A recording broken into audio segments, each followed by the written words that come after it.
Before I begin, I want to say something. What I'm about to share with you isn't easy to talk about. It's not the kind of story you'll hear every day, but it's real. And if you're someone who's ever wondered what comes after, or if you've lost someone and still carry that weight with you, then maybe this is for you. I'm not here to tell you what to believe. I'm just here to tell you what happened to me. If this story means something to you, if it makes you feel something, I'd be grateful if you'd take a moment to like this video.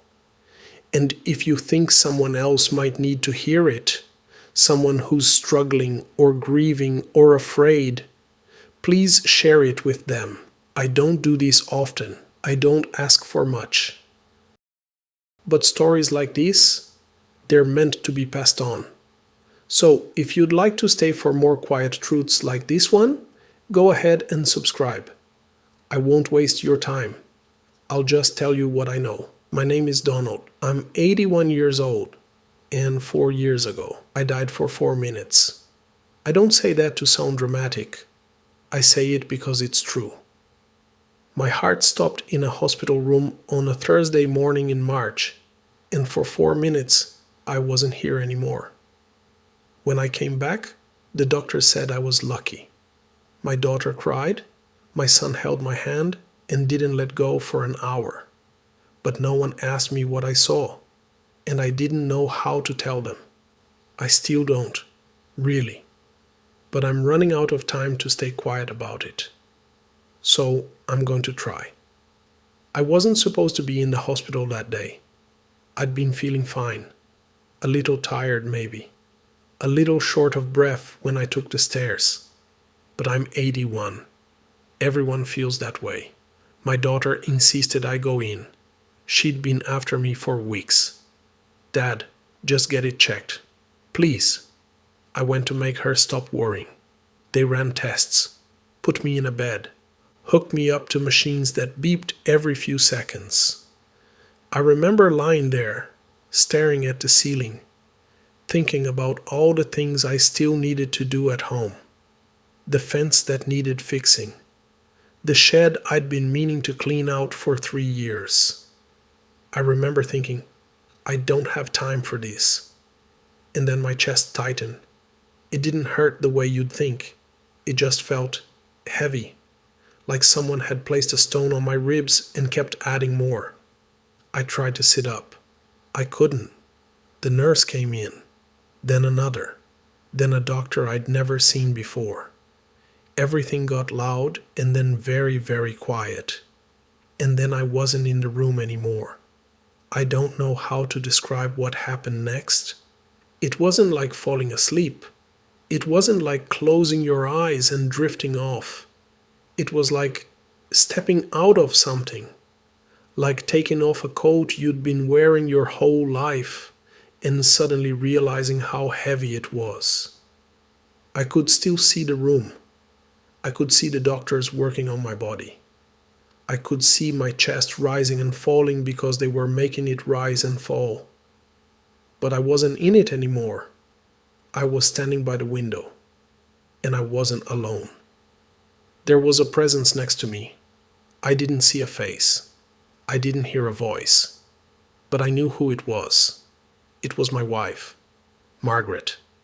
She'd been gone for 9 years. I'd spent those 9 years missing her in a way I didn't think was possible. Not a loud sobbing kind of missing. The quiet kind.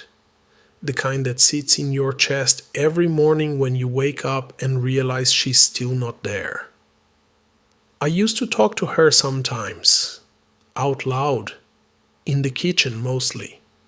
I'd tell her about the weather, or what the kids were doing, or how the tomatoes came in that year. I knew she wasn't really listening. But standing there by that window, I knew she was.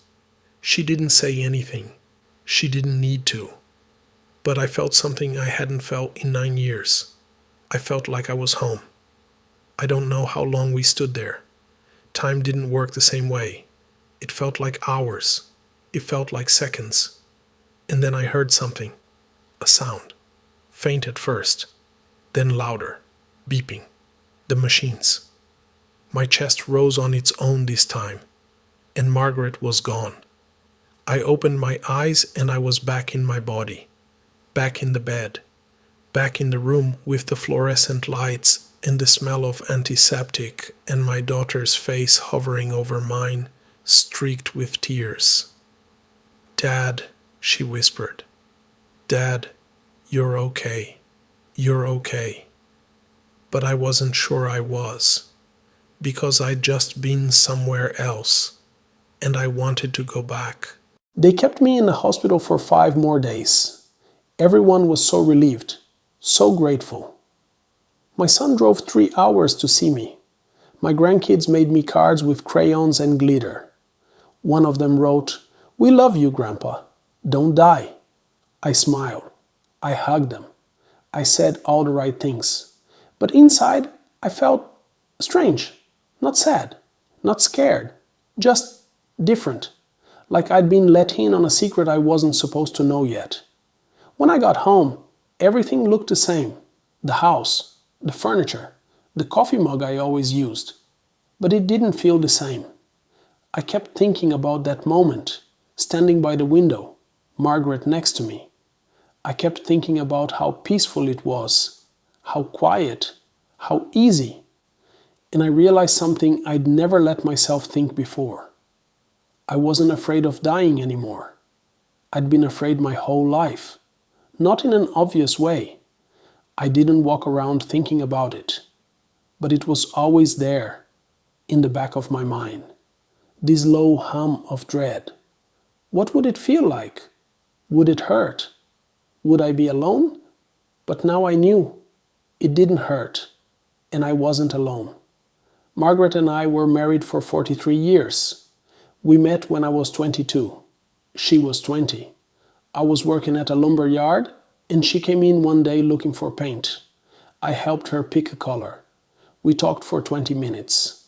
I asked her out before she left. We got married 2 years later. We had 2 kids. Built a life, bought a house, planted a garden, argued about small things, laughed about even smaller things. She used to hum while she cooked.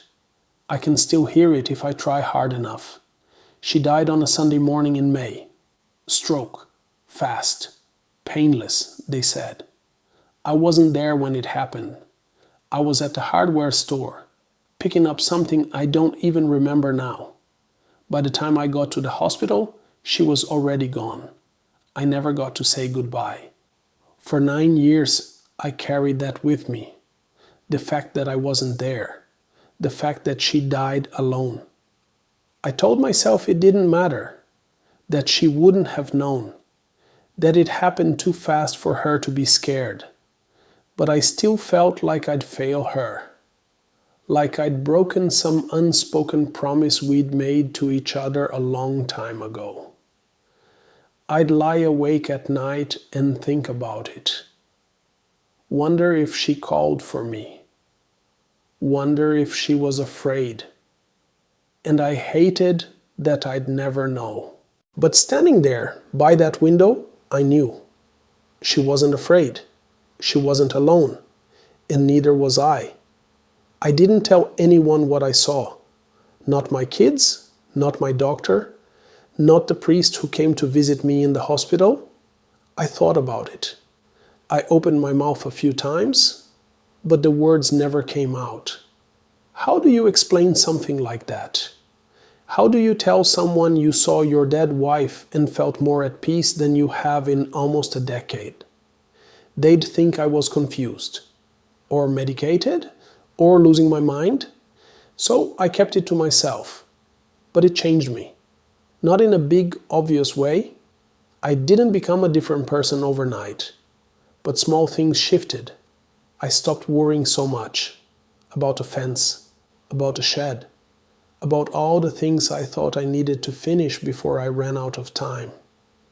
I started sitting on the porch more, watching the sun come up, listening to the birds.